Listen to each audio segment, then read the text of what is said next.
The stars had always called to humanity. For thousands of years, people had looked up at the night sky and wondered what was out there. They built telescopes, they sent probes, they dreamed of the day when they would finally meet others like themselves among the stars. That day came on a Tuesday morning in Geneva.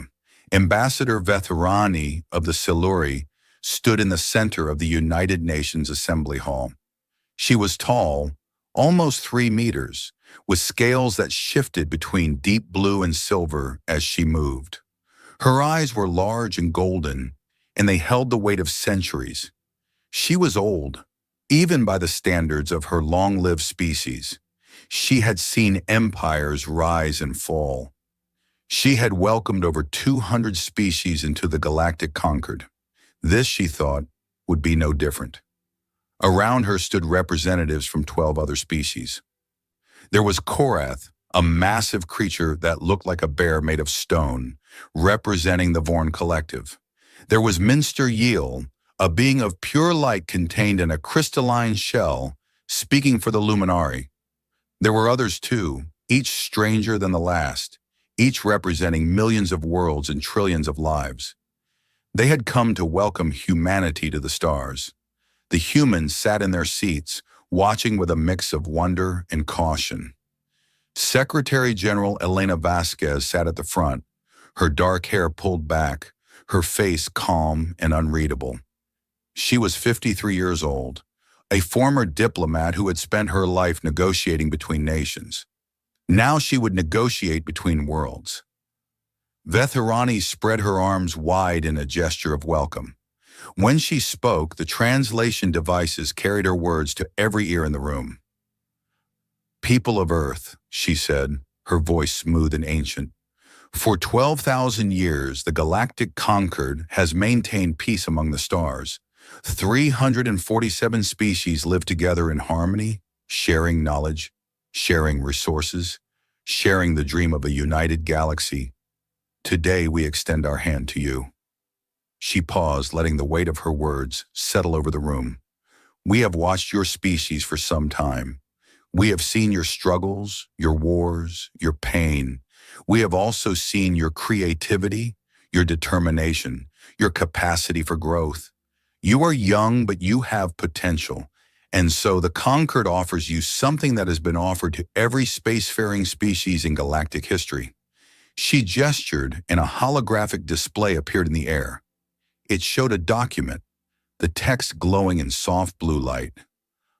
"The Treaty of Integration," Vetherani continued, "a standard agreement that has brought peace and prosperity to every species that has signed it. Under this treaty, humanity will become a provisional member of the Concord. You will have access to trade routes spanning the galaxy. You will receive technological assistance to advance your civilization by thousands of years. You will be protected by the combined military might of 347 species. No enemy will ever threaten your worlds again." Murmurs spread through the human delegates. This was more than they had ever hoped for. Technology beyond their dreams, protection from unknown threats, a place among the stars. But Elena Vasquez did not smile. She was reading the holographic text, her eyes moving slowly over each word. Vetherani noticed her attention. "Of course," the ambassador said smoothly, "membership comes with certain responsibilities, certain traditions that have served us well for 12 millennia. She began to list them, her tone casual, as if these were small matters hardly worth mentioning. "First, all military vessels will be surrendered to Concord control. This ensures that no single species can threaten the peace. Your people will be protected by Concord peacekeeping forces, so there will be no need for your own military." Some of the human generals shifted in their seats. Admiral Chen Wei, commander of Earth's space fleet, leaned forward with a frown. "Second," Vetherani continued, "population growth will be regulated according to Concord standards. Resources in the galaxy are vast but not infinite. Sustainable growth ensures prosperity for all." More murmurs. The population control clause meant limiting human births to replacement levels only. No expansion, no growth. Third, resource allocation will be managed by Concord Economic Councils. This prevents waste and ensures fair distribution among all member species. This meant that human industry, human mining, human production would all be controlled by alien bureaucrats. Earth's economy would no longer belong to Earth. Fourth, and perhaps most importantly, provisional members will accept guidance councils composed of senior species representatives.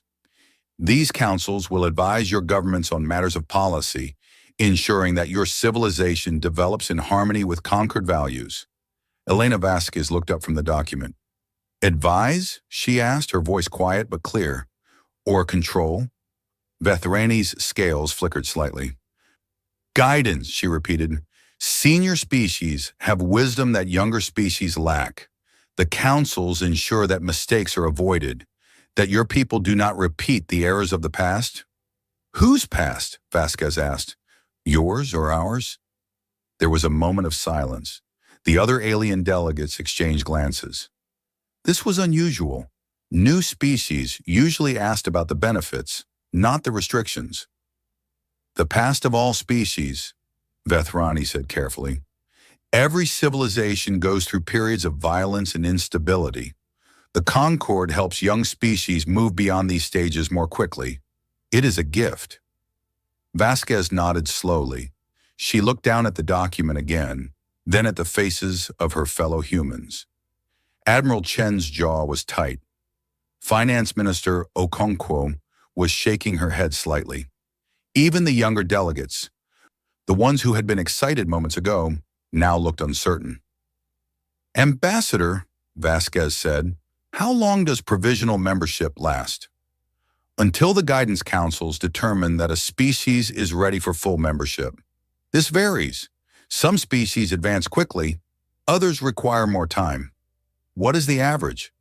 Vethrani hesitated for just a moment. Approximately 800 standard years. A gasp went through the human delegates. 800 years. 40 generations of human beings living under alien oversight. 40 generations without military self-defense, without economic freedom, without true self-governance. And if we decline, Vasquez asked. Now the silence was total. Even the alien delegates seemed frozen. Karath's stone face cracked slightly, showing surprise. Minister Yield's light pulsed in agitation. Vethrani recovered quickly. No species has ever declined, she said. The benefits of membership far outweigh any concerns. And the alternative, she paused, choosing her words carefully. The galaxy can be a dangerous place for a species alone. There are threats you cannot imagine. Without Concord protection, without access to Concord technology, survival would be difficult. That sounds like a threat, Admiral Chen said, breaking protocol to speak. It is a statement of fact, Vethrani replied coolly. The Concord has maintained peace for 12,000 years. We have done so by ensuring that all spacefaring species operate within a framework of mutual cooperation. Species that exist outside this framework create instability. They threaten the peace. And the Concord has ways of encouraging cooperation when it is not freely given. The meaning was clear. Join willingly or be forced to join. Vasquez stood slowly. She was not tall, especially compared to the towering aliens around her. But something in her presence made the room feel smaller, made the aliens seem less imposing. Ambassador Vethrani, she said, I thank you for your offer. I understand that you have traveled far to deliver it personally, and that this is a great honor by your standards. She looked around the room, at the human delegates who were watching her with a mixture of fear and hope, at the alien representatives who waited with the confidence of those who had never been refused. However, she continued, I must ask for time to consider. This is the most important decision in human history. It cannot be made in a single day. Vethrani nodded graciously. Of course, we anticipated this. We will remain in orbit around your moon for 30 standard days, This should be sufficient time for your people to review the terms and prepare for integration. Prepare for integration, Vasquez repeated, not decide whether to integrate. The decision, Secretary General, is already made. It was made 12,000 years ago when the first Concord Treaty was signed. Every spacefaring species joins the Concord. It is the natural order of things. You have 30 days to accept this truth. With that, the alien delegation departed. They walked out of the assembly hall with the calm confidence of those who had never been challenged. They returned to their ships and ascended back to orbit, leaving humanity alone with the weight of their choice. That night, Elena Vasquez did not sleep. She sat in her office, reading the Treaty of Integration again and again. She studied the histories of other species that had joined the Concord. She found records of military interventions against species that had resisted. She found evidence of cultures that had been slowly erased, languages that had died, traditions that had been labeled destabilizing and suppressed. She found the Concord's true face beneath its mask of benevolence. The next morning, she called an emergency session of the UN Space Council. The room was filled with the most powerful people on Earth: presidents, prime ministers, generals, scientists, industrialists. They had all seen the alien offer. They were all afraid. "We cannot fight them," the president of the European Federation said. "Their technology is thousands of years ahead of ours. Their fleet could destroy every human ship in hours." "We cannot surrender either," Admiral Chen countered. "You read the same documents I did. Once we disarm, we're at their mercy forever. 800 years of servitude if we're lucky." "There must be a middle ground," the Prime Minister of India suggested. "Perhaps we can negotiate better terms." Vasquez shook her head. They were very clear. The terms are non-negotiable. They've been using the same treaty for 12,000 years. They don't negotiate because they've never had to. "Then what do we do?" the American president asked. "Accept slavery or face destruction?" Vasquez stood and walked to the window. Outside, the sun was rising over Geneva, painting the sky in shades of gold and red. Somewhere up there, beyond that beautiful sky, an alien fleet waited to learn humanity's fate. "I've been thinking about that question all night," she said, "and I keep coming back to something from our own history. In 1940, Britain stood alone against Nazi Germany. Every logical analysis said they should surrender. They were outmatched, outgunned, and surrounded. But they didn't surrender. They fought. And eventually they won. With help, someone pointed out. They had allies." "Yes," Vasquez agreed. "They did. And so might we. The Concord has 347 species. Do you think all of them are happy? Do you think none of them remember what freedom felt like?" The room was silent, processing her words. "But first," she continued, "before we can find allies, before we can even think about resistance, we need to do something that no species in galactic history has ever done." She turned to face them, her eyes hard with determination. "We need to say no." The next 30 days were the busiest in human history. Officially, Earth was considering the Concord's offer. Unofficially, humanity was preparing for war. Ships were moved to defensive positions around Earth and the 42 colony worlds that the Concord didn't know about. Yes, 42. In the 60 years since humanity developed faster-than-light travel, they had been busy. They had found habitable worlds and colonized them quietly, telling no one, trusting no one. It was a secret they had kept even from themselves, with each colony knowing only of a few others. Now that secret would become their greatest weapon. Scientists worked around the clock, analyzing every piece of Concord technology they could scan, looking for weaknesses.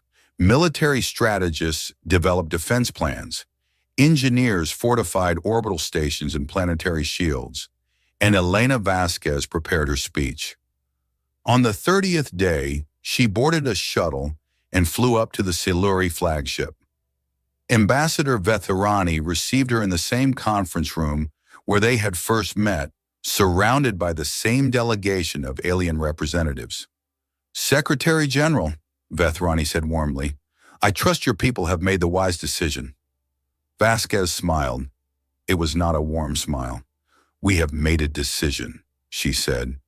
"I am here to deliver it personally, as you delivered your offer to us." She looked around the room at the assembled aliens, creatures of stone and light, of scale and shell, of form she could not name. They watched her with the patient confidence of predators who had never known defeat.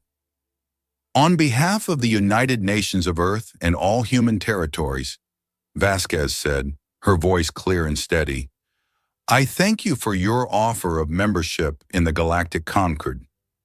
She paused, and in that pause, the galaxy held its breath. "We decline."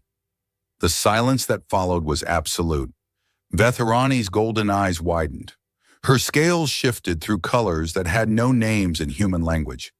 Around her, the other delegates reacted with shock, confusion, and anger. I don't understand," Vetharani said finally. "Perhaps the translation—" "There is no translation error," Vasquez said calmly. "We decline. We will not surrender our military. We will not accept population controls. We will not submit our economy to alien management. And we will not allow foreign councils to govern our people." "This is unprecedented," Korath rumbled, his stone face cracking with emotion. "No species has ever—" "There is a first time for everything," Vasquez interrupted, "and humanity has always been good at firsts." She stepped forward, and somehow, despite her small stature, she seemed to fill the room. "We offer instead a different arrangement. Equal partnership. Mutual defense treaties between sovereign powers. Free trade without economic control. Cultural exchange without cultural erasure. Friendship without subjugation." Vetharani found her voice. "You cannot be serious. You are one species, one planet. You cannot stand against the Concord." "One planet?" Vasquez allowed herself a small smile. "Ambassador, I think you'll find that humanity has grown somewhat since you first started watching us." She activated her own holographic display. It showed a map of human space, not one planet, but 43. 43 stars surrounded by defensive networks, shipyards, and military installations. The aliens stared in disbelief. "You should also know," Vasquez continued, "that as of 6 hours ago, all human military forces have been moved to defensive positions. Our colonies have activated shelter protocols, and we have initiated something we call the Lighthouse Protocol." "What is that?" Vetharani demanded. Vasquez did not answer directly. "I suggest you return to your council and discuss our counteroffer. We are willing to talk for as long as necessary, but we will not surrender. Not now, not ever." She turned and walked toward the door. Before she reached it, Vetharani's voice stopped her. "You are making a terrible mistake," the ambassador said. "The Concord does not tolerate defiance. You will bring destruction upon your people." Vasquez looked back over her shoulder. Her eyes were sad but unafraid. "Perhaps," she said, "but I would rather face destruction on my feet than live 1,000 years on my knees." She left the ship without another word. Behind her, the alien delegates erupted into chaos. Voices overlapped, accusations flew, and for the first time in 12,000 years, the Galactic Concord did not know what to do. In her shuttle, flying back toward Earth, Elena Vasquez allowed herself a single moment of fear. What had she done? What would happen to her people? Then the moment passed, and determination filled her once again. Whatever came next, humanity would face it together, and they would face it standing. The Concord High Council had not met in emergency session for over 3,000 years. The last time had been during the Vorn Rebellion, when one of the elder species had tried to break away from Concord control. That rebellion had been crushed in 6 months. The Vorn had learned their lesson, and no species had challenged the Concord since. Until now. The council chamber was a massive dome floating in the void between 3 ancient stars. It had been built in the early days of the Concord, when the founding species still remembered what war was like. The dome was made of transparent crystal that let the starlight pour in from every direction, a reminder that the Concord's reach extended everywhere. 12 seats circled the central platform. These were the elder seats, reserved for the oldest and most powerful species in the galaxy. The Siluri occupied 1 seat. So did the Vorn, the Luminari, the Crystalline Maketh, and 8 others whose names were ancient when most species were still learning to use fire. Today, all 12 seats were filled, and surrounding them, in tiered galleries that rose toward the crystal ceiling, sat representatives from the other 335 member species. They had come to hear what would be done about the human problem. Vethrani stood at the center of the chamber, her scales pale with stress. In all her centuries of service, she had never failed to integrate a new species. The humans had humiliated her, and she knew that many in this chamber blamed her for the situation. "The facts are simple," she said, her voice amplified to reach every corner of the dome. "The humans have rejected the standard integration treaty. They have proposed an alternative arrangement based on what they call equal partnership. They have refused all offers of guidance and have stated that they will resist any attempt at forced integration." A murmur ran through the chamber. The Maketh representative, a being that looked like a tree made of living diamond, leaned forward. "This is not possible," it said, its voice like breaking glass. "No species in recorded history has rejected integration. The humans must be mistaken about the terms. Send another delegation to explain more clearly."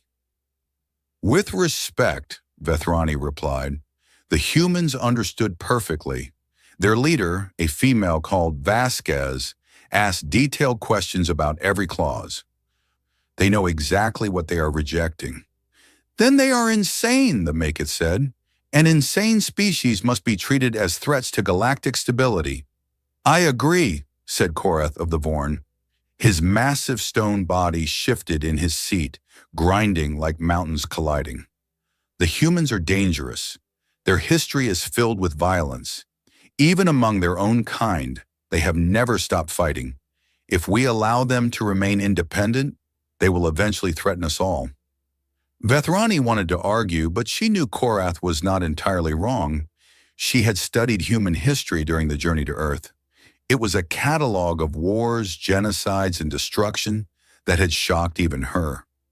Humans had killed billions of their own kind over disputes about resources, ideology, and even something called religion that seemed to involve disagreements about things no one could prove. A species that violent could not be allowed to roam free in the galaxy. But Minister Yale of the Luminari raised a different concern. "Before we discuss military action," the being of light said, "perhaps we should consider the information the humans revealed.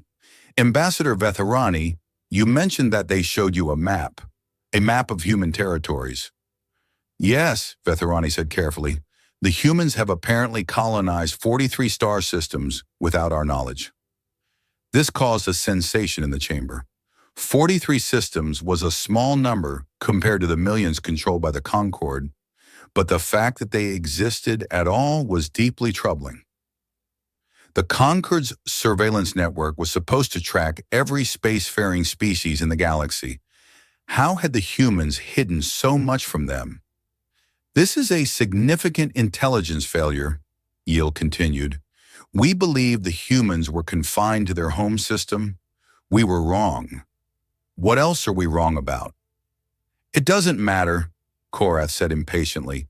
43 systems, or one, the humans cannot stand against us. We have 800,000 warships. They have, what, a few hundred? A few thousand? We could crush them in days." "Could we?" asked a new voice. All heads turned toward the oldest seat in the chamber. There sat Grandmother Teth, last of the Cathari, a species so ancient that they had been old when the Concord was founded. She rarely spoke in council meetings. When she did, everyone listened. Grandmother Teth was small, barely a meter tall, and her body was wrapped in cloth that hid everything except her 4 eyes.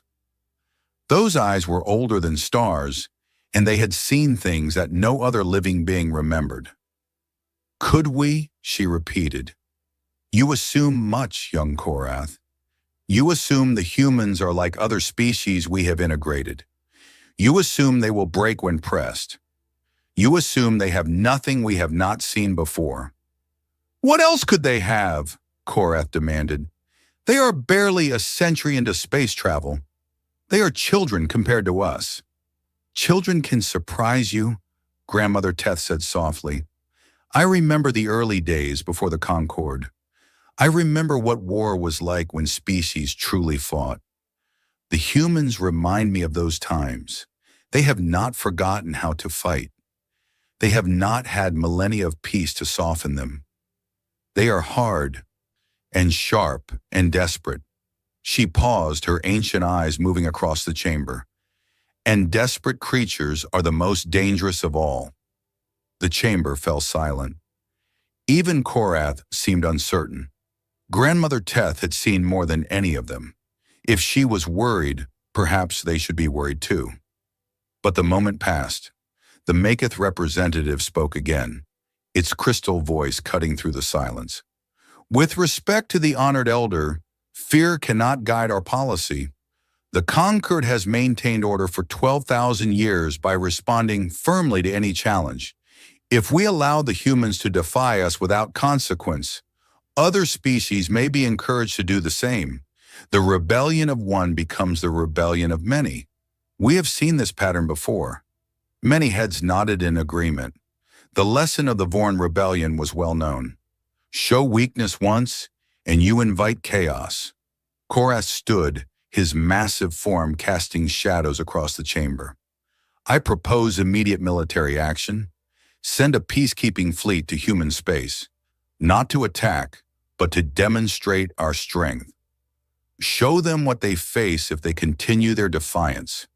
In my experience, species become much more reasonable when they see 800 warships in their sky." "Seconded," the Maketh said. "I oppose this motion," Yiel said, but its voice was lost as other representatives called out their support. Vetharani watched the vote happen with a growing sense of unease. She had seen the human leader's eyes. She had seen something there that the rest of the council had not. Something that made her wonder if they were making a terrible mistake, but she was only one voice among many. The vote passed overwhelmingly. A fleet of 800 warships would be dispatched to human space immediately. The message was clear: join the Concord or face destruction. Meanwhile, on Earth, Elena Vasquez was preparing for exactly this response. She stood in the command center beneath the Swiss Alps, surrounded by screens showing ship positions, intelligence reports, and communication feeds from across human space. Admiral Chen Wei stood beside her, along with General Okafor of the Colonial Defense Forces and Dr. Sarah Kim, head of special projects. "They're coming," Chen said, pointing to a display showing Concord fleet movements. 800 ships, heavy cruiser class or larger. They'll arrive at our borders in approximately 6 days. Vasquez nodded. "That's faster than we expected." "They must be very confident." "They should be," Chen replied grimly.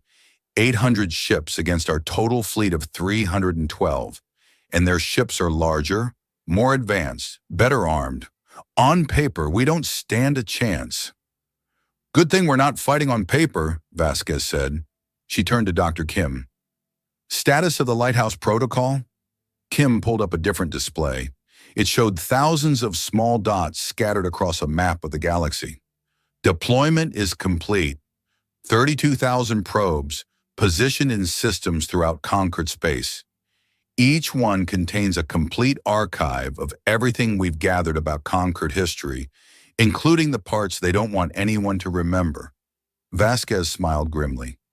In the decades since humanity discovered faster-than-light travel, they had not only been colonizing systems, they had also been watching and learning. They had intercepted conquered communications, hacked into their networks, and pieced together the true history of the galaxy's rulers. It was not a pretty picture. The conquered spoke of peace and cooperation, but their peace was built on threats and coercion. Species that joined willingly were treated well enough, but those who resisted were crushed. Their populations were relocated, their cultures were erased, and their histories were rewritten to show that they had always been loyal members of the conquered. The galaxy had forgotten how to fight because the conquered had systematically destroyed anyone who remembered. The Lighthouse Protocol was humanity's insurance policy. If Earth fell, if every human colony was destroyed, the probes would activate. They would broadcast the truth to every species in the galaxy. Every lie the conquered had told, every atrocity they had committed, every freedom they had stolen, all of it would be revealed. It would not save humanity, but it might destroy the Concord. And that, Vasquez had decided, was better than surrendering. "What about the defense networks?" she asked, turning to General Okafor. The general was a tall woman with gray hair and a calm demeanor that never seemed to crack, even under pressure. She had commanded colonial defense forces for 20 years and had faced everything from pirate raids to asteroid strikes. "All stations are at full readiness," she reported. "The Kepler line is fully operational. Autonomous weapons platforms, stealth minefields, and gravity distortion generators. Anyone who tries to push through will pay dearly." "Will it be enough?" Vasquez asked. Okafor hesitated. "It will hurt them," she said finally. "Maybe badly, but 800 ships is a lot. If they're willing to take the losses, they'll eventually break through." "Then we need to make sure those losses are unacceptable," Vasquez said. She turned to face the entire room. Around her, hundreds of officers and specialists were working at their stations, managing the most complex military operation in human history. They were afraid. She could see it in their faces. But they were also determined. "Everyone," she said, raising her voice so all could hear. "In 6 days, the Concord will arrive at our borders. They expect us to break. They expect us to beg for mercy. They expect us to be like every other species they've conquered." She paused, letting the silence stretch. "They are wrong." She walked among the stations, looking into faces as she passed. "We are humanity. We have survived ice ages and plagues. We have survived world wars and nuclear standoffs. We have survived ourselves, which may be the hardest test of all. And we have done it not by surrendering, not by kneeling, but by standing up and fighting for what we believe in." She stopped at the central display, which showed the incoming Concorde fleet as a cloud of red dots moving toward human space. "The Concorde thinks they know us. They've read our history. They've seen our wars. They think that makes us weak, that our violence is a disease that they need to cure. But they don't understand what our history really means." She turned to face the room again, her eyes burning with conviction. "It means we know how to fight. It means we've been practicing for 10,000 years. It means that when our backs are against the wall, when everything is at stake, when there is no retreat and no surrender, that is when humanity is at its most dangerous." A murmur ran through the room. She saw backs straightening, fear giving way to determination. "We may not win this battle," Vasquez continued. "We may not survive this war. But I promise you this. We will make them remember us. 1,000 years from now, when species across the galaxy tell stories about the day someone finally stood up to the Concorde, they will tell stories about us, about humanity, about the people who said no." She raised her fist. "For Earth, for our colonies, for the future we choose to build." The room erupted. Fists rose throughout the command center. Voices shouted in response. The fear was still there, but now it was mixed with something stronger. pride, defiance, the fierce determination of people who had decided to fight, whatever the cost. Admiral Chen stepped to her side, his voice low. "That was a good speech." "It was the truth," Vasquez replied. "Now let's make sure we live up to it." Over the next 6 days, humanity prepared. Ships took up positions along the Kepler line, the string of systems that formed the outer boundary of human space. These were not the newest or largest ships. Those were held in reserve, hidden in systems the Concorde didn't know about. The ships on the Kepler line were older vessels, crewed by volunteers who knew they were probably facing a one-way mission. They went anyway. Defense platforms were activated, their automated systems coming online for the first time since they were built. Minefields were armed. Gravity generators were charged, ready to create distortions that would tear enemy ships apart. And across human space, people watched and waited. On Earth, families gathered together. Some prayed, some said goodbye.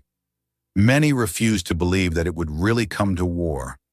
The Concorde was supposed to be about peace after all. Surely they wouldn't actually attack. On the colony worlds, people were more practical. They had chosen to live on the frontier, knowing the risks. They checked their shelter assignments, tested their emergency systems, and prepared for the worst. In the shipyards of Kepler 442b, the largest human colony, workers labored around the clock to finish the newest warships. These ships were different from anything the Concorde had seen before. They were built for one purpose: killing other spacecraft.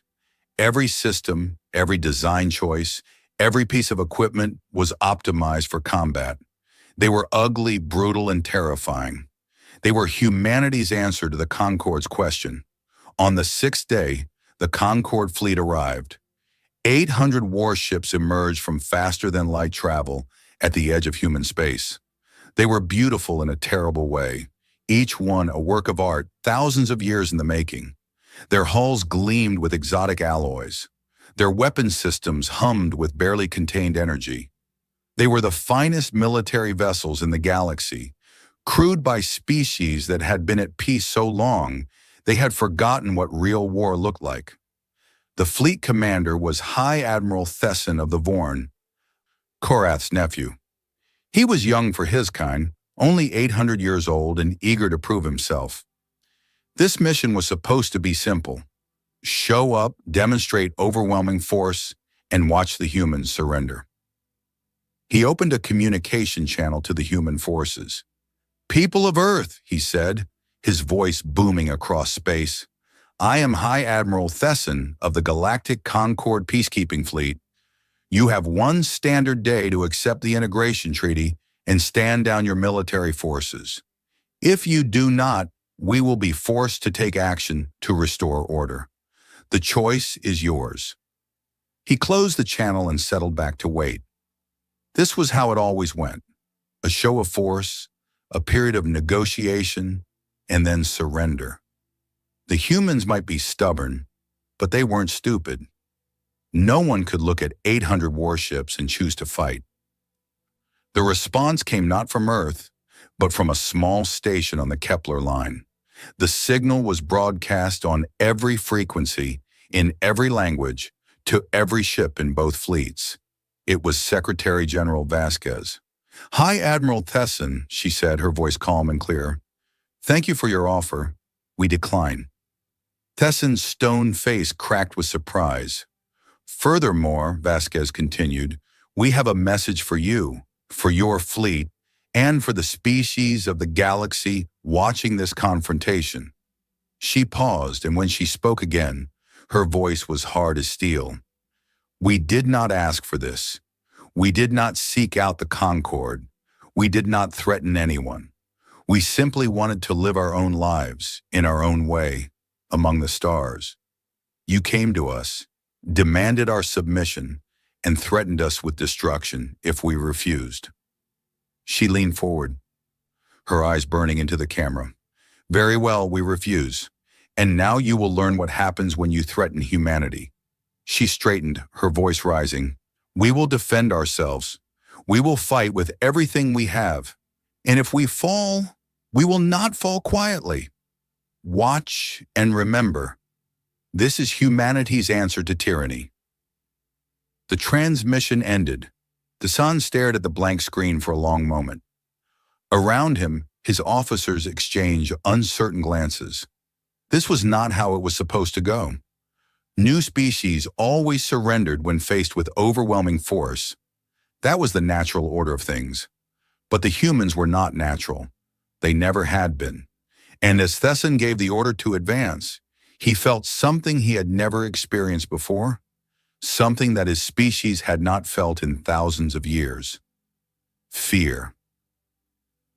High Admiral Thesson gave the order to advance, and 800 warships of the Galactic Concord began their push toward human space.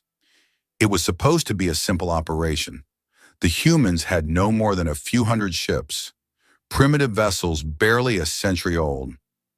The Concord fleet had weapons that could crack planets, shields that could withstand supernova blasts, and technology refined over 12,000 years of peace. The outcome was obvious to everyone except the humans. The first surprise came at the edge of the Kepler line.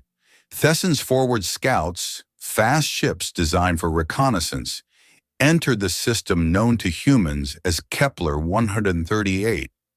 It was an unremarkable red dwarf with a handful of rocky planets, chosen by humanity as the first line of their defense. The scouts expected to find perhaps a few defensive platforms, maybe some old ships left as a token resistance. Instead, they found nothing. Empty space, silent planets, not a single human vessel in sight. "They've retreated," Thessan's tactical officer said with relief. "The humans are smarter than we thought. They know they cannot win." Thessan was not so sure. Something felt wrong.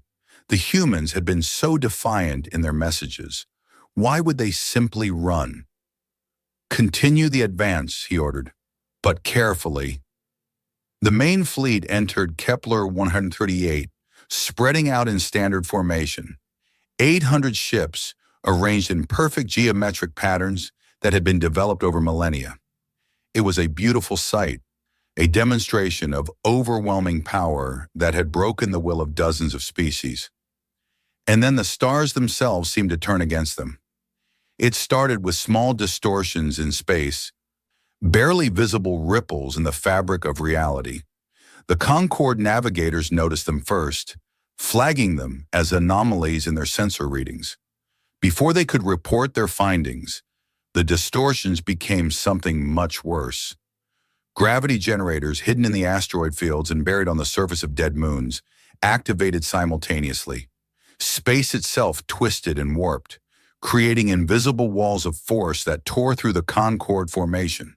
Ships that had been flying in perfect order suddenly found themselves pulled in different directions. Hulls designed to withstand incredible forces groaned and buckled under gravitational stresses they were never meant to face. 12 ships were destroyed in the first 30 seconds. Not by weapons, not by enemies, but by space itself turning hostile. "Evasive action," Thesson roared. "Break formation. Get clear of the distortions." The fleet scattered, discipline breaking as ships fought to escape the gravity traps. And that was when the second surprise revealed itself.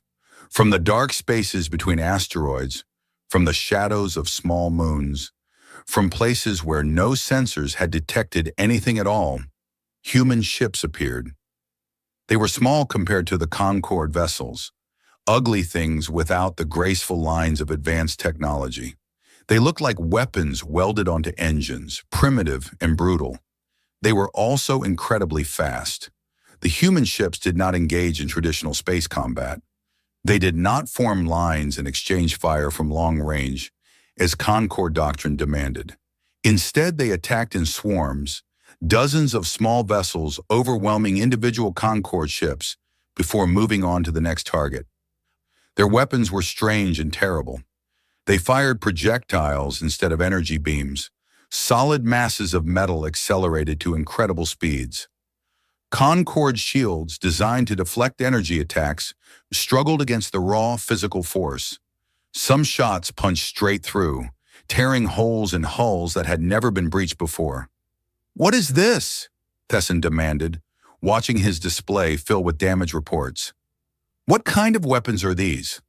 His science officer studied the readings with growing horror. "They're using kinetic impactors," he reported. "Solid projectiles. Our shields aren't calibrated for this type of attack. The humans have developed weapons specifically designed to counter our defenses." Thesson stared at the screen, unable to process what he was seeing. The Conquered had been fighting, if you could call it fighting, with energy weapons for 10,000 years.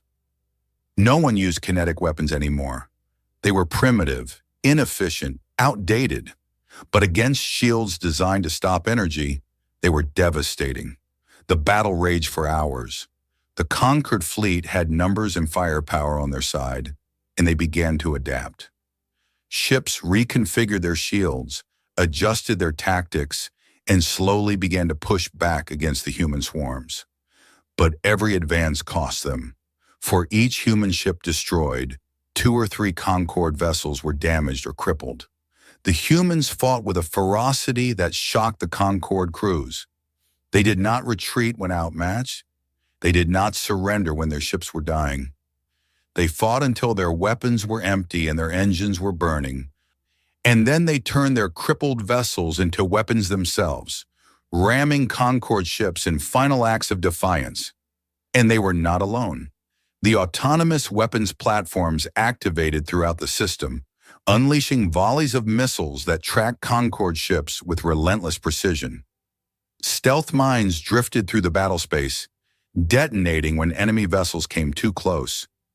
The entire system had been turned into a trap, and the Concorde fleet was caught in its teeth. After 6 hours of continuous combat, Thesson ordered a withdrawal. The numbers told the story. The Concorde had entered Kepler 138 with 800 ships. They left with 573. Over 200 vessels destroyed or too damaged to continue. Tens of thousands of crew members dead. It was the worst military defeat in Conquered history. And the humans had only lost 64 ships. The news reached the Concorde High Council before Thesson's official report. Faster-than-light communications carried rumors, fragmentary reports, and panicked messages from survivors. By the time the council convened, the entire galaxy knew that something extraordinary had happened. Vethrani sat in her seat, watching the chaos unfold around her. The chamber was in an uproar. Species that had been calm and confident just days ago were now shouting accusations and demanding explanations. How could this happen? Who was responsible? What did it mean for the Concorde itself? Korath was on his feet, his stone face cracked with rage. "This is an outrage," he bellowed. "The humans have attacked us. They have killed our people. This is an act of war." "We attacked them," Minister Yield pointed out, its light pulsing with agitation. "Our fleet entered their space. We fired the first shots." "At the orders of this council," Korath thundered. "The humans were supposed to surrender. They were supposed to be afraid. Instead, they—" He stopped, unable to find words for what had happened. "They fought back," Grandmother Teth said quietly. Her voice carried across the chaos, and slowly the chamber fell silent. "They did exactly what they said they would do. We should not be surprised." "How were we supposed to know they could do this?" the Maketh representative demanded. "Our intelligence said they had primitive technology, a small fleet, no experience with real warfare. Instead, we find hidden colonies, advanced weapons, defensive networks we never detected. How did we miss so much?" Vethrani stood slowly. She'd been dreading this moment, but she knew it had to come. "We missed it," she said, her voice heavy with shame, "because we stopped looking. We stopped taking other species seriously. We assumed that because we had been powerful for 12,000 years, we would always be powerful. We assumed that because no one had challenged us, no one ever could." She looked around the chamber, meeting the eyes of beings she had known for centuries. The humans did not make these assumptions. They looked at us and saw a threat.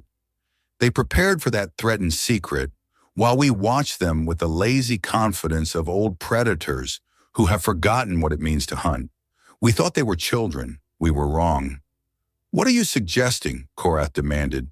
"That we surrender? That we let these humans dictate terms to the Concord?" "I am suggesting," Vethrani said carefully, "that we consider the possibility that we have made a mistake, a serious mistake, and that if we continue on this path, we may make things much worse." "We cannot show weakness," the Maketh shouted. "If we retreat now, every species in the galaxy will see it. They will know the Concord can be defeated. They will know resistance is possible. The order we have maintained for 12 millennia will collapse." "Perhaps," Grandmother Teth said, "that order was not as stable as we believed." All eyes turned to her. The ancient being seemed smaller than ever, wrapped in her dark cloth, but her 4 eyes burned with a light that was older than most civilizations. "Do you know why the humans were able to do this?" she asked. "It is not because they are stronger than us, or smarter, or more advanced. It is because they have something we lost long ago. They have will. They have the determination to fight for what they believe in, even when they cannot win. We took that from ourselves when we built the Concord." She stood slowly, her small body straightening. 12,000 years ago, we were warriors, all of us. We fought wars that burned across the galaxy, wars that destroyed worlds and killed trillions. It was terrible. So we built the Concord to end the fighting, to ensure that such horrors would never happen again. And in doing so, we forgot how to be warriors. She looked at Korath, at the Maketh, at all the representatives who had voted for military action. The humans have not forgotten. They are what we used to be. And now we must decide, do we continue this war, spending lives and resources to crush a species that will never stop fighting? Or do we admit that we have met something we do not know how to defeat? The chamber erupted again. Arguments flew back and forth, accusations and counter-accusations filling the air. But Vethrani noticed something that she had never seen before in a Concord Council meeting. Fear. It was in the way representatives looked at each other, in the hesitation before they spoke, in the way some refused to meet the eyes of their neighbors. For the first time in 12,000 years, the Concord was afraid, and that fear would change everything. On Earth, Secretary General Vasquez watched the reports from Kepler 138 with grim satisfaction. They had won the first battle, but she knew this was only the beginning. "Casualties?" she asked, turning to Admiral Chen. 64 ships lost, he reported. Approximately 1,800 crew members killed, another 32 ships damaged and currently undergoing repairs. Vasquez closed her eyes for a moment. 1,800 names. 1,800 families who would receive the worst news of their lives. She had known this was coming, had prepared herself for it, but the weight of those deaths still pressed down on her.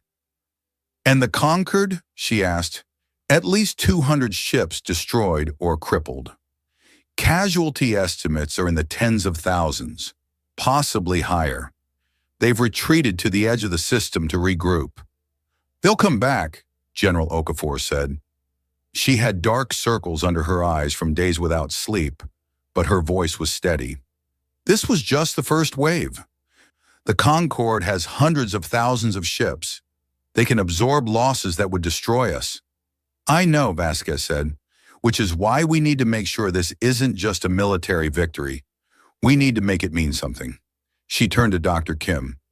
"The Lighthouse probes, are they still secure?" "All 32,000 probes are active and monitoring," Kim confirmed. "We haven't triggered the broadcast yet, but we could do so at any time. The Concord knows they're out there. They've been trying to find them, but we designed them to be almost impossible to detect." "Good. Let them worry about what we might reveal." Vasquez pulled up a different display, showing communications intercepts from across the galaxy. What are we seeing from other species? Kim scrolled through the data. Increased chatter, a lot of it. Species that have been quiet for centuries are suddenly talking to each other. Some of it is encrypted, but what we can read suggests shock, disbelief, and something else. What? Hope, Kim said quietly. Some of them are starting to hope. Vasquez nodded slowly. This was what she had counted on. The Concorde had maintained control for so long, not just through force, but through the belief that resistance was impossible. By fighting back, by winning even one battle, humanity had broken that belief. We need to reach out to them, she said, carefully, secretly. Find the species that remember what freedom was like. Find the ones who might be willing to stand with us. That's risky, Chen warned. If the Concorde finds out we're trying to build an alliance against them, they'll escalate immediately. No more peacekeeping fleets. Full military mobilization. They're going to escalate anyway, Vasquez replied. We hurt their pride. They can't let that stand. The question is whether we face them alone or with allies. She looked out the window of the command center, up at the stars that were now both humanity's home and its battlefield. The Concorde has spent 12,000 years teaching species to be obedient, she said. They've forgotten that obedience can be unlearned. Every species in that galaxy was once free. They can be free again. All they need is someone to remind them that it's possible. She turned back to her team. So let's remind them. Over the following weeks, humanity began its most audacious project yet. Using the network of hidden probes and covert communication channels they had built over decades, human diplomats began making contact with species throughout the galaxy. They started with the obvious targets, species that had been recently integrated, whose people still remembered life before the Concorde. They found resentment, bitterness, and a burning desire for the freedom that had been taken from them. They moved on to older members, species that had been part of the Concorde for centuries or millennia. Here the work was harder. Many had forgotten what independence meant. But even among these ancient peoples, there were those who remembered. There were historians who had preserved the old stories, rebels who had never stopped dreaming, and leaders who had grown tired of bowing to alien guidance councils. And everywhere they went, the humans found the same question. Can you really win? The answer Vasquez gave was always the same. We don't know if we can win, she would say, but we know we will fight. We know that the Concorde is not as strong as it pretends to be. And we know that if enough species stand together, if enough peoples remember what they once were, then even the Concorde cannot stand against us. It was not a promise of victory, but it was something almost as valuable. It was hope. Meanwhile, the Concorde was preparing its response to the disaster at Kepler 138. The High Council had debated for weeks, but in the end, pride and fear won out over caution. They would not negotiate with the humans. They would not accept anything less than complete submission. The humans had humiliated them, and that humiliation had to be answered. A new fleet was being assembled, larger than the first. 2,000 warships this time, along with ground forces for planetary occupation. The goal was not just to defeat humanity, but to destroy them so completely that no species would ever dare to resist again. They would make an example of Earth. But as the fleet gathered, as the mighty warships of a dozen species prepared to erase humanity from the stars, something was happening that the Concorde had not anticipated. Species were watching, species were talking, and species were starting to remember. On 17 worlds scattered across the galaxy, resistance movements that had been dormant for centuries began to stir.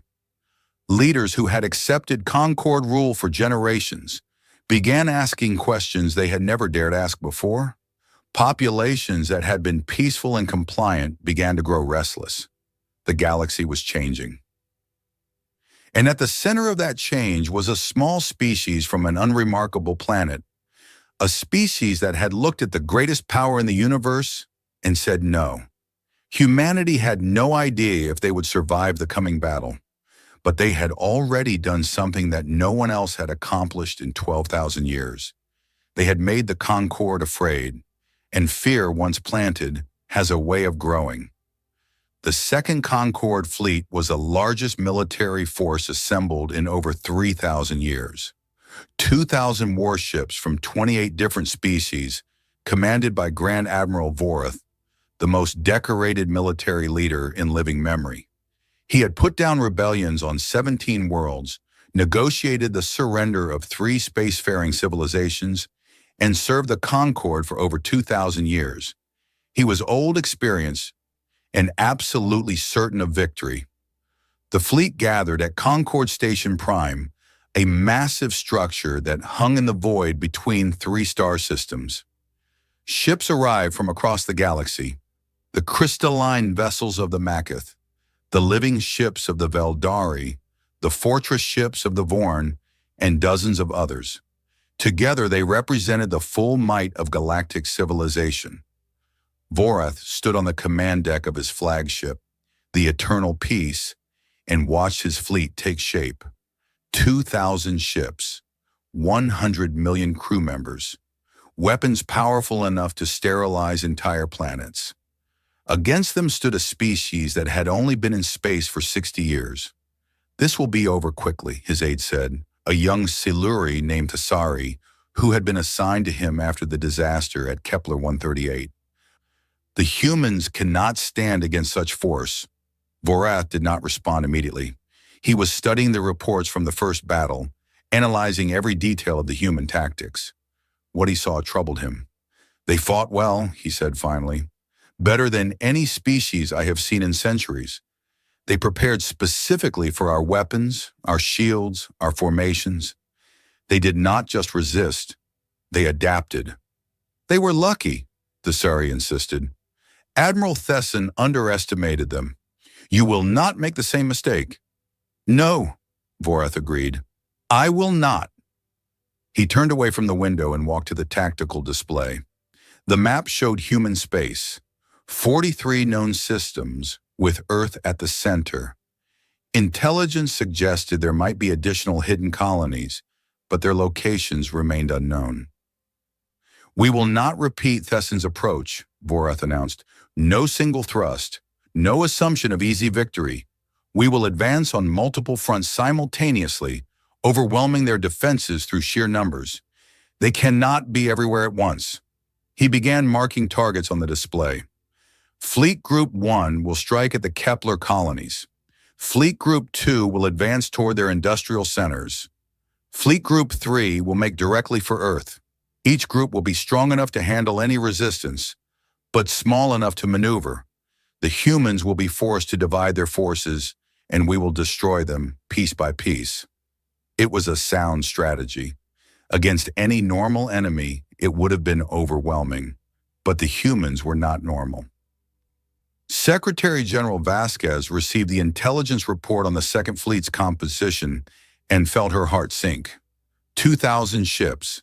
She had known this was coming, but the reality was still staggering. "We can't stop that many," Admiral Chen said quietly.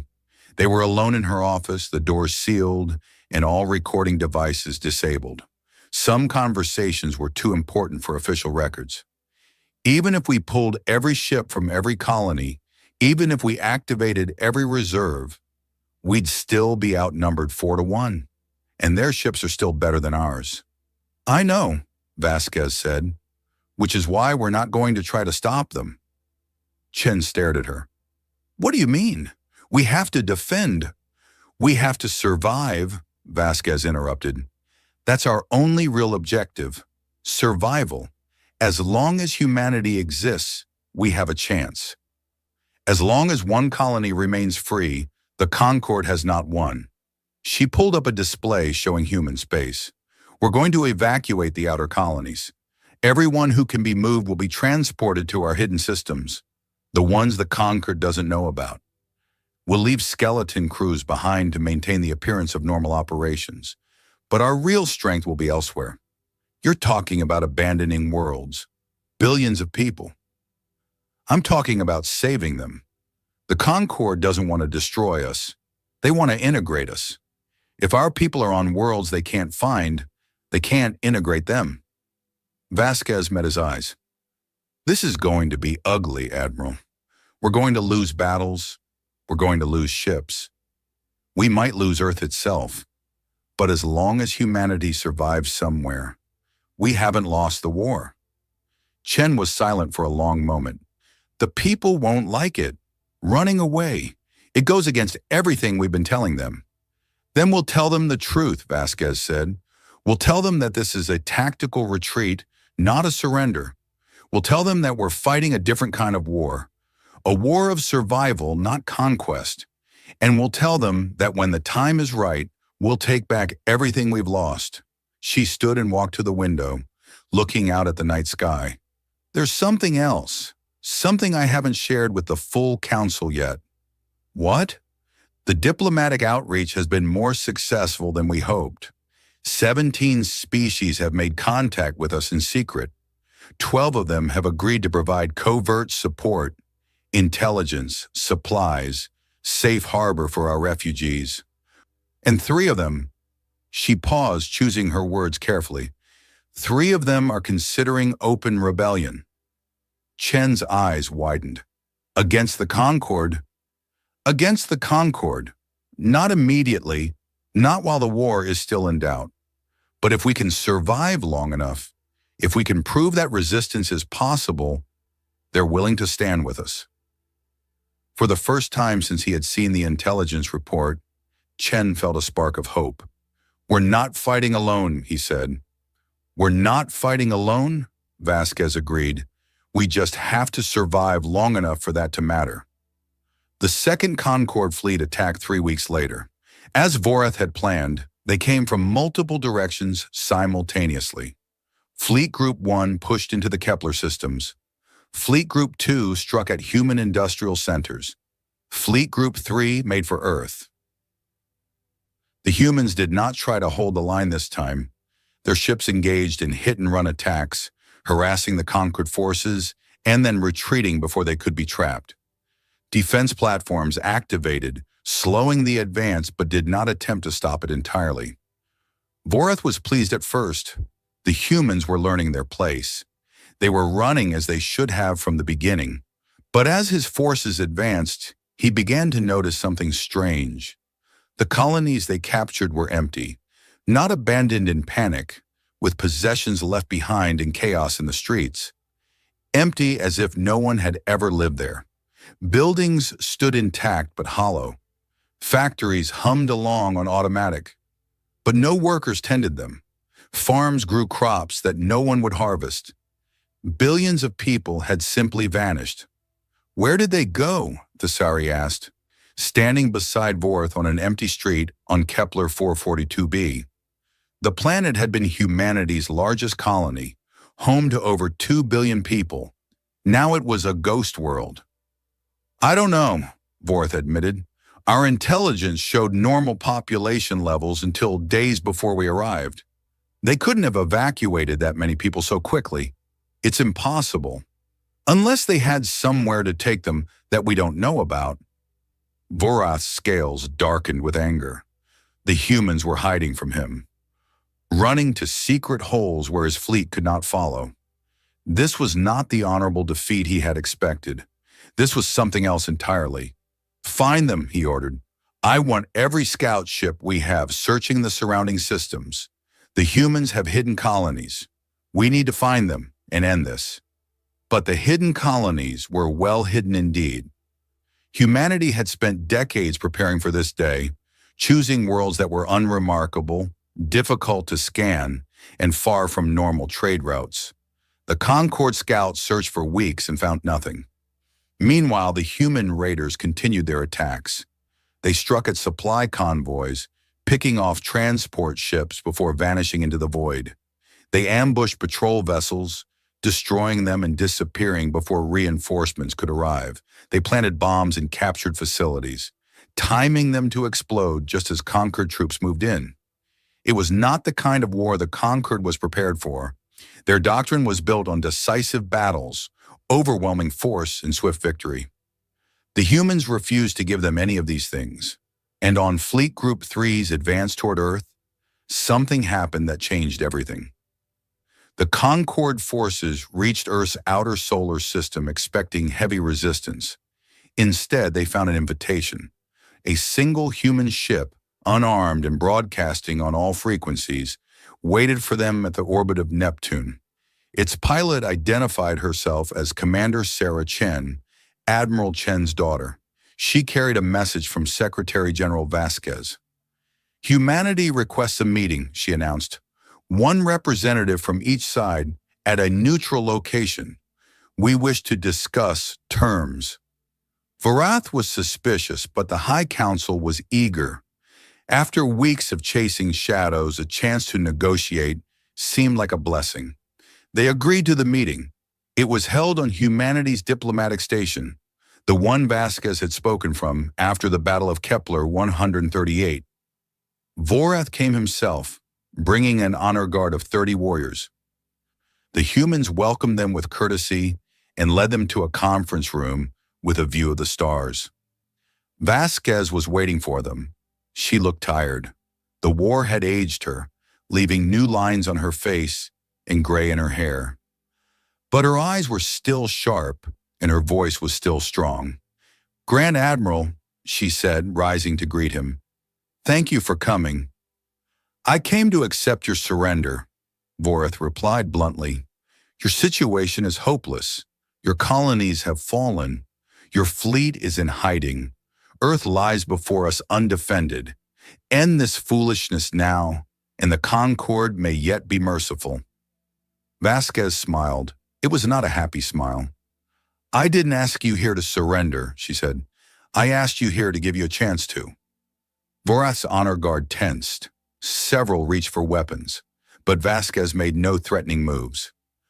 "Let me tell you what's going to happen," she continued. "In approximately 1 hour, 3 things will occur simultaneously. First, our hidden fleets will emerge from where they have been waiting and launch coordinated attacks on your supply lines. You'll lose half your logistics capacity before you even know what's happening." Vorath laughed. "You expect me to believe?" "Second," Vasquez continued as if he hadn't spoken, "the species of the Cathari Reach will announce their withdrawal from the Conquered. They will be joined by the Veldari Consortium in the Outer Systems Alliance. That's 37 species representing over 400 star systems, declaring independence in a single day." Now Vorath stopped laughing. The Cathari Reach was one of the oldest members of the Conquered. If they withdrew, third, Vasquez said, her voice dropping, "we will activate the Lighthouse Protocol." "The probes," Vorath breathed. "The truth you've gathered. The truth the Concorde has hidden for 12,000 years. Every species in the galaxy will learn what really happened to those who resisted integration. Every species will see the evidence of cultural erasure, forced relocations, and quiet extinctions that the Concorde has pretended never happened. The lie you've built your empire on will be exposed." She leaned forward, her eyes locking with his. "Grand Admiral, I'm not asking you to surrender because we've beaten you militarily. You could probably still destroy us if you were willing to pay the price. I'm asking you to surrender because your empire is already falling apart. The species you've controlled for millennia are waking up. They're remembering what freedom means, and nothing you do to us will change that." Vorath stood in silence for a long moment. His mind raced through possibilities, looking for a way out, a way to salvage the situation. But everywhere he looked, he saw only disaster. If he attacked now, the rebellion would spread. If he retreated, he would look weak. If he ignored the threat, the Lighthouse broadcast would destroy the Concorde's legitimacy forever.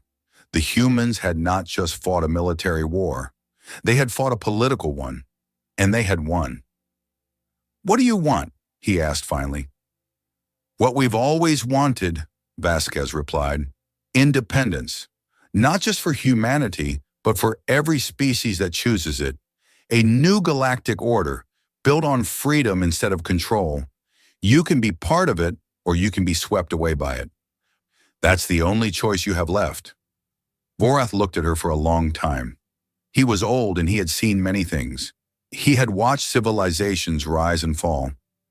He had believed, truly believed, that the Concord was different, that the Concord would last forever. Now he saw the truth. Nothing lasts forever, not even empires. I need to consult with the High Council, he said. Of course, Vasquez replied. You have 1 hour. The hour passed, and when the deadline came, the galaxy changed forever. The Lighthouse Protocol activated. 32,000 probes, scattered across thousands of light years, began broadcasting simultaneously.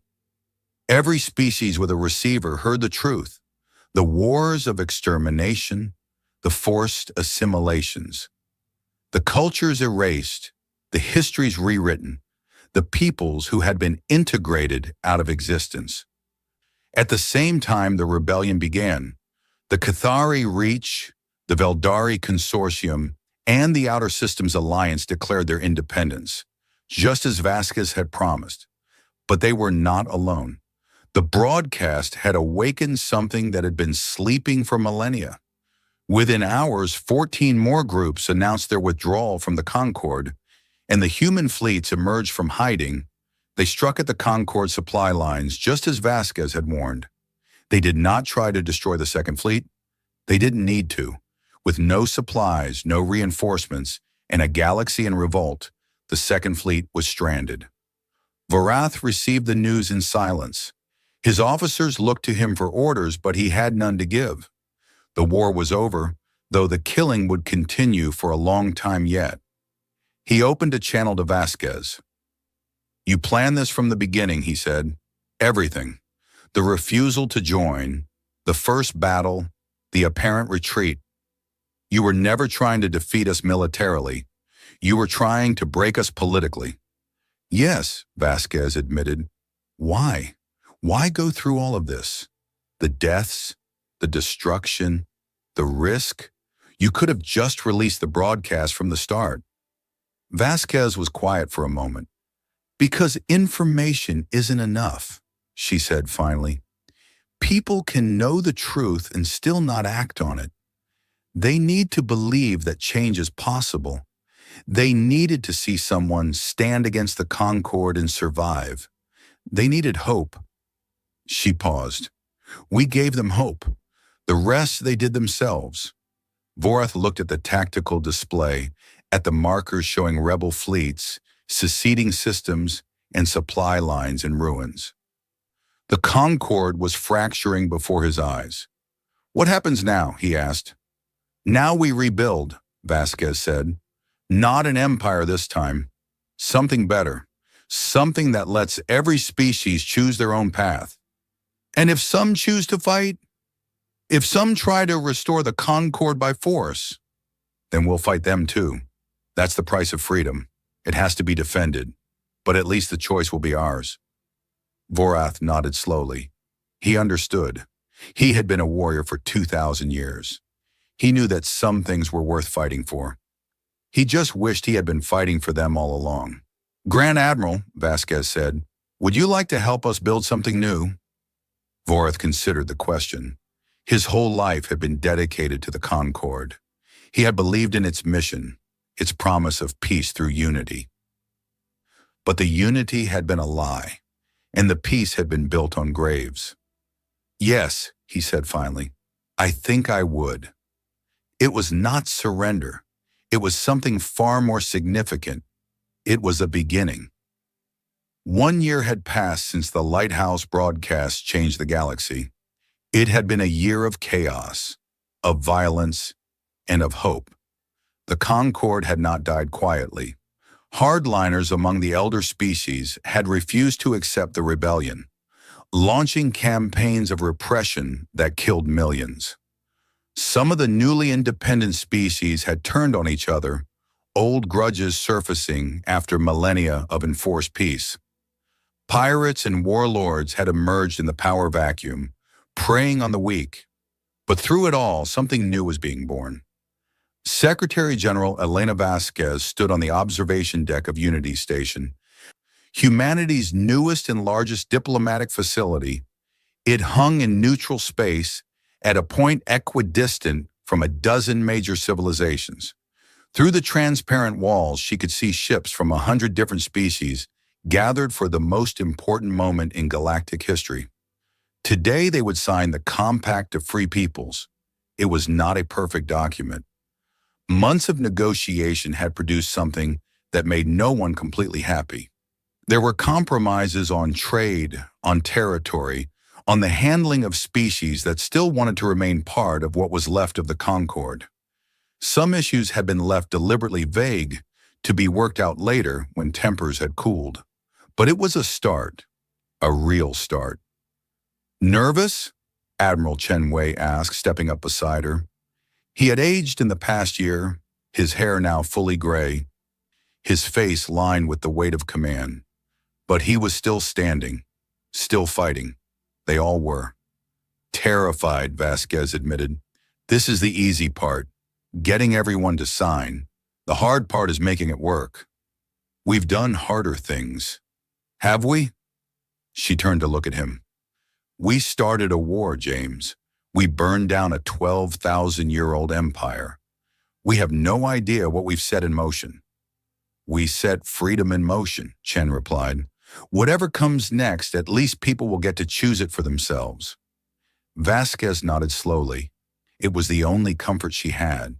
The future was uncertain, maybe dangerous, definitely difficult, but it would be a future that beings chose for themselves, not one imposed by distant masters who claimed to know better. That had to count for something. The ceremony began an hour later. The great hall of Unity Station filled with representatives from over 200 species, the largest diplomatic gathering in recorded history. Some had traveled for months to be here. Some had sent representatives via faster-than-light communication, their holographic images flickering slightly, but their presence no less real. Among them were faces Vasquez had come to know well over the past year. Grand Admiral Vorth, who had become one of the strongest advocates for the New Order. Minister Yiel of the Luminari, who had secretly worked to undermine the Concord for centuries. Representatives from the Cathari Reach, the Veldari Consortium, and dozens of other groups that had broken away in the Great Rebellion. And in the back of the hall, small and ancient, sat Grandmother Teth. She had not spoken since the uprising began. Some said she was dying, her ancient body finally failing after more millennia than anyone could count. Others said she was simply watching, waiting to see what would grow from the seeds of chaos. Vasquez approached the podium. The hall fell silent. "1 year ago," she began, her voice carried by translation systems to every ear in the room, "humanity made a choice. We chose to reject an offer that seemed generous but hit a trap. We chose to fight rather than kneel. We chose to believe that freedom was worth any price." She paused, looking out at the assembled delegates. "Many of you thought we were crazy. Some of you still do. We were one species against an empire that had lasted 12,000 years. We had no right to win.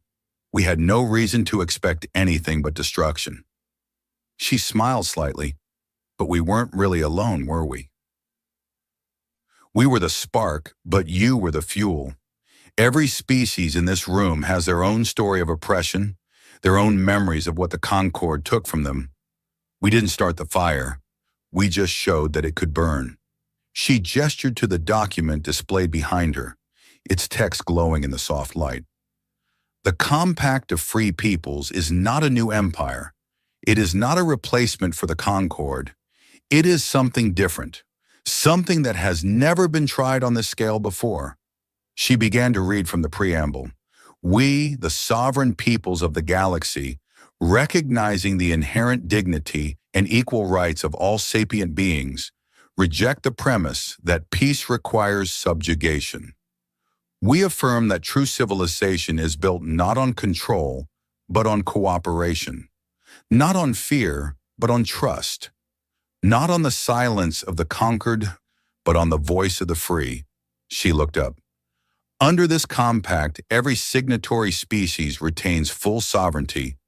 No one will tell you how many children you can have, or what you can build, or what you can believe. No one will place advisors in your councils or oversight committees in your industries. You will govern yourselves as you should have been governing yourselves all along. In exchange, you agree to only one principle, that you will extend the same courtesy to others. You will not conquer. You will not enslave. You will not erase the cultures of those weaker than you, as was done to so many of us. Freedom is not truly freedom if it is only for the strong. She stepped back from the podium. Some will say this is naive. Some will say that peace requires a strong hand, that freedom leads to chaos, that only an empire can maintain order across so many stars. Maybe they're right. Maybe this experiment will fail. Maybe in 1,000 years, historians will look back at this moment and shake their heads at our foolishness. Her voice hardened. But I would rather fail reaching for something noble than succeed at something shameful. The Concord gave us order, but it was the order of a prison, the order of people who were never allowed to grow, to change, to become what they might have been. We paid for peace with our souls, and I say that price was too high. She looked directly at the delegates. Today we try something new. Today we trust each other, not blindly, not foolishly, but as equals who have chosen to walk the same path. Will we stumble? Certainly. Will we fall? Perhaps, but at least we will be walking on our own feet toward a destination we chose ourselves. She raised her hand. For the United Nations of Earth and all human territories, I sign the Compact of Free Peoples. She pressed her palm to the display, and her signature appeared on the document. One by one, the other representatives came forward. Some walked with pride, signing their names with flourishes.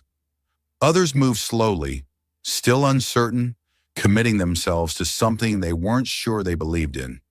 A few wept, overcome by the moment. When Vorath came forward, there was a murmur in the hall. Many still distrusted him. He had spent 2,000 years enforcing the Concord's will. His name was associated with some of the worst moments of the old order, but he signed anyway. I spent my life serving what I thought was peace, he said, his voice rough. I was wrong. This is peace. This right here. People choosing to live together instead of being forced. He looked at Vasquez. I don't know if I can ever make up for what I did, but I'm going to try. The signing continued for hours. By the end, 214 species had added their names to the compact. Not everyone by far. The hardline Concord remnants had refused to attend. Several species had declined to sign, preferring to wait and see. Others had simply not been invited, their governments too unstable or their intentions too unclear.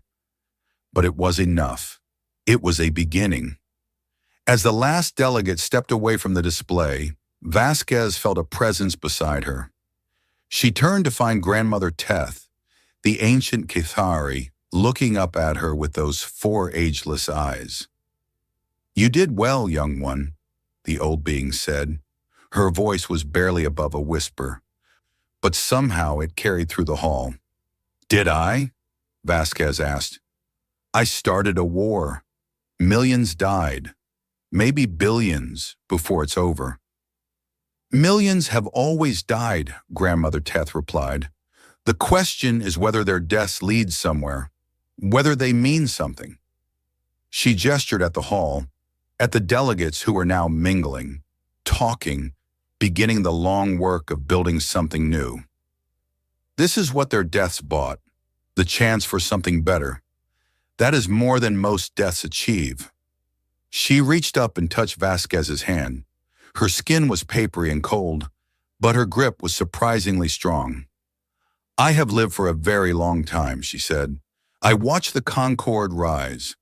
I watched it become something ugly.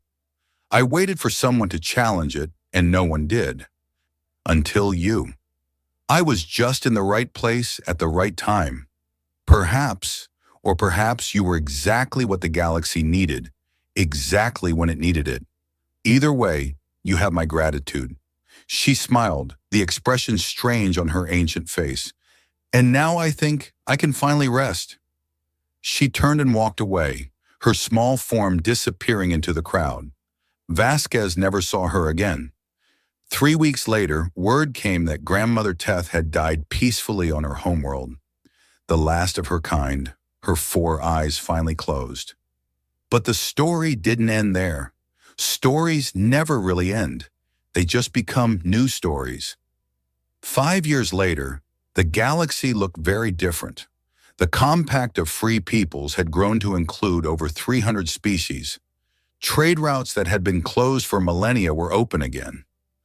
Scientists from dozens of civilizations worked together on projects that no single species could have attempted alone. There were disputes, of course, and conflicts, and once a small war that had to be talked down before it spread. But for the most part, the compact held. The hardline Concord remnants had shrunk to a handful of systems, isolated and bitter, refusing to accept that their time had passed. They would cause trouble for generations, Vasquez knew. Old empires never died cleanly, but their threat grew smaller every year. Humanity had changed too. No longer a single planet, not even a single region of space, but a sprawling diaspora scattered across hundreds of systems. Humans had discovered something about themselves in the crucible of war. They liked exploring. They liked building. They liked finding new places and new peoples and figuring out how to live together. They were still violent sometimes, still prone to conflict and stubbornness and all the old flaws that had plagued them since they came down from the trees. But they were also kind and curious and determined to do better. Maybe that was enough. Maybe it had to be. Elena Vasquez stood on a balcony on Earth, looking up at the night sky. She was old now, her hair white, her face deeply lined. She had stepped down as Secretary General years ago, leaving the work to younger hands. Now she was just a retired woman who gave occasional speeches and wrote memoirs that not many people read. But sometimes on nights like this, she would look up at the stars and remember. She remembered the fear she had felt, saying no to the Concorde. She remembered the weight of 1,800 names after the Battle of Kepler 138. She remembered the desperation of the evacuation, the relief of the rebellion, the strange mixture of triumph and grief when the lighthouse broadcast changed everything. She remembered all the people who had died to make this moment possible, the crews who had bought time with their lives, the colonists who had left everything they knew to hide in the dark, the soldiers who had fought battles they knew they couldn't win just to give others a chance to run. She remembered, and she tried to be worthy of their sacrifice. A young woman appeared on the balcony, Commander Sarah Chen, Admiral Chen's daughter, who had carried humanity's invitation to negotiate all those years ago. She was a captain now, commanding her own ship, still young enough to believe that anything was possible. "Secretary General," she said, "I'm sorry to disturb you." "Just Elena now," Vasquez corrected gently. "What is it?" "We received a message from the Outer Rim. A new species has been discovered. They're about 500 years from faster-than-light travel, but they've started detecting our signals.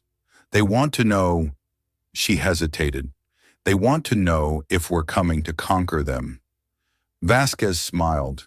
It was a sad smile, but also proud. "Tell them the truth," she said.